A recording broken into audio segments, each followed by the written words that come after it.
അസ്സലാമു അലൈക്കും. Welcome to JM triplets. അപ്പോൾ ഞാൻ ഇന്ന് വന്നിട്ടുള്ളത് നമ്മൾ അമൃതപ്പൊടി കൊണ്ടുണ്ടാക്കാൻ പറ്റുന്ന ഒരു അടിപൊളി പുഡിങ്ങുമായിട്ടാണ്. നിങ്ങൾ ആദ്യമായിട്ടാണ് എൻ്റെ ഈ ചാനൽ കാണുന്നത് എങ്കിൽ എല്ലാവരും സബ്സ്ക്രൈബ് ചെയ്ത് ഒന്ന് സപ്പോർട്ട് ചെയ്യണേ. അപ്പോൾ ടേസ്റ്റി ആയിട്ടുള്ള ഈ പുഡിങ് എങ്ങനെ ഉണ്ടാക്കുന്നതെന്ന് നോക്കാം. വീഡിയോയിലോട്ട് കിടക്കാം.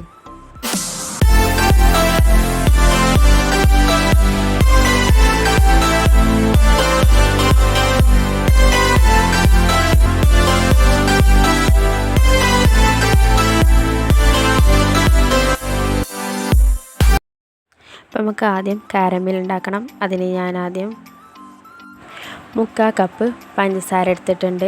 അതിലേക്ക് 3 ടേബിൾ സ്പൂൺ വെള്ളം ചേർത്ത് കൊടുക്കുക. എന്നിട്ട് അത് മെൽറ്റ് ആവുന്നത് വരെ നമുക്ക് വെയിറ്റ് ചെയ്യാം.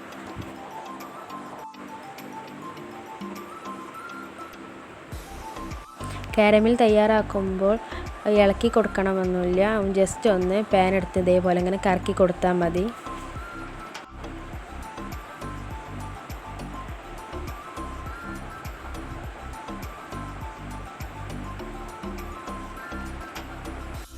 ഇടയ്ക്കിടയ്ക്ക് ഇങ്ങനെ ചെറുതായിട്ടൊന്ന് ചുറ്റിച്ച് കൊടുക്കുക.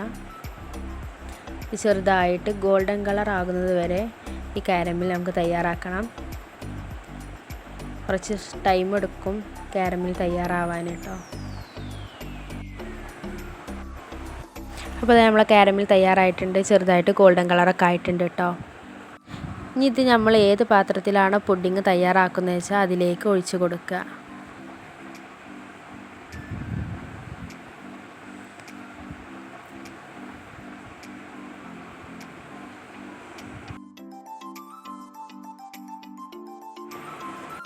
എന്നിട്ട് ആ പാത്രത്തിൻ്റെ എല്ലാ ഭാഗത്തും ആ കാരമൽ ആകുന്ന വിധത്തിലൊന്ന് ചുറ്റിച്ച് കൊടുക്കണം കേട്ടോ. എന്നിട്ടത് മാറ്റി വെക്കാം. ഇനി നമുക്ക് പുഡിങ്ങിലേക്കുള്ള ബാറ്റർ തയ്യാറാക്കാം. ആദ്യം ഞാനൊരു ജാർ എടുത്തിട്ടുണ്ട്. അതിലേക്ക് 3 മുട്ട പൊട്ടിച്ച് ഒഴിച്ച് കൊടുത്തിട്ടുണ്ട്. അതിനുശേഷം അതിലേക്ക് 5 ടേബിൾ സ്പൂൺ അമൃതപ്പൊടി ചേർത്ത് കൊടുക്കുക. അത് ചേർത്തതിന് ശേഷം വാനില എസൻസോ അല്ലെങ്കിൽ ഏലക്കാപ്പൊടിയോ ചേർത്ത് കൊടുക്കാം. എൻ്റെ അടുത്ത് ഇപ്പോൾ ഏലക്കാപ്പൊടിയുള്ളൂ, അതുകൊണ്ട് അത് ചേർത്ത് കൊടുത്തിട്ടുണ്ട്. ഇനി അതിലേക്ക് മധുരത്തിനുള്ള പഞ്ചസാര ഇട്ട് കൊടുക്കാം. നമ്മുടെ മധുരത്തിനനുസരിച്ച് ഇട്ട് കൊടുക്കാം. ഞാനിപ്പോൾ ഒരു 7 ടേബിൾ സ്പൂൺ എടുത്തിട്ടുണ്ട്. പഞ്ചസാര ഇട്ടതിന് ശേഷം 2 ഗ്ലാസ് പാൽ ഒഴിച്ച് കൊടുക്കുക. അതൊന്ന് നമുക്കിനി അടിച്ചെടുക്കാം.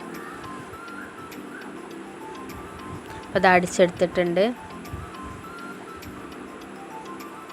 ഇനി അത് നമ്മൾ കാരമലാക്കിയ ബൗളിലേക്ക് പറന്ന് കൊടുക്കാം.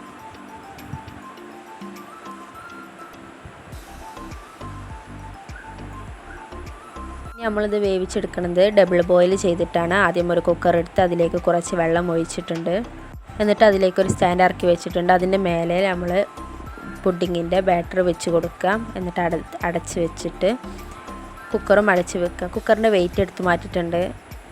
എന്നിട്ടൊരു 25 മിനിറ്റ് നേരം വെയിറ്റ് ചെയ്യുക. അപ്പോൾ നമ്മളെ പുഡിങ് ഇവിടെ തയ്യാറായിട്ടുണ്ട്. നല്ലോണം വെന്തിട്ടുണ്ട്. നമുക്ക് പാത്രത്തിലേക്ക് മാറ്റാം. അത് നമ്മൾ പാത്രത്തിലേക്ക് മാറ്റിയാൽ ഇതങ്ങനെ ആയിരിക്കും. നല്ല വന്നിട്ട് നല്ല സോഫ്റ്റായിട്ട് വന്നിട്ടുണ്ട് കേട്ടോ.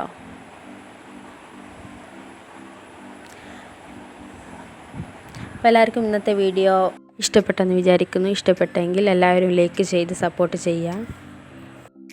എല്ലാവരും സബ്സ്ക്രൈബ് ചെയ്ത് സപ്പോർട്ട് ചെയ്യണേ. ഇതുപോലെ അമൃതപ്പൊടി കൊണ്ടുള്ള പുതിയ പുതിയ വിഭവങ്ങൾ ഞാൻ ഈ ചാനലിൽ ഇടുന്നതായിരിക്കും. അപ്പോൾ എല്ലാവരും ഈ ചാനൽ സബ്സ്ക്രൈബ് ചെയ്യുക. നാളെ മറ്റൊരു വീഡിയോയുമായിട്ട് വരാം. ബൈ.